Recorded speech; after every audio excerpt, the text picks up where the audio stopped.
Ever feel like your exciting stories get lost in the academic wilderness? Today, we're transforming your narratives into polished, pastyle academic essays, helping you ace assignments and maintain academic integrity. Let's dive into how to retell a story in a PA format. Step 1. The title page. This is your all-important introduction. Start with your paper title.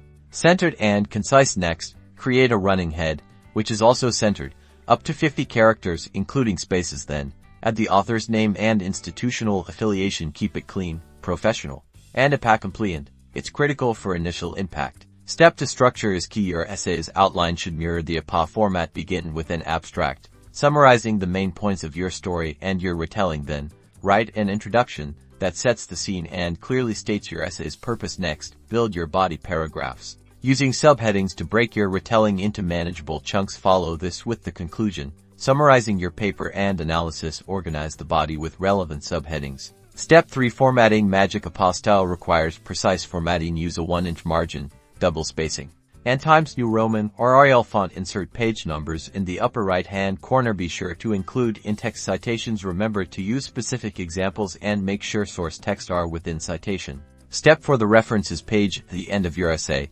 list all sources cited. This is crucial for academic integrity and gives credit where it's due. Each entry should use a hanging indent. Websites, books, and journals all have slightly different citing rules. Step 5. Editing and polishing. After finishing the formatting, edit your essay thoroughly. Check grammar, clarity, and overall flow. Make sure all quotes are accurate and that citations are within your text. Congratulations, you successfully retold a story in a PA format. Now go write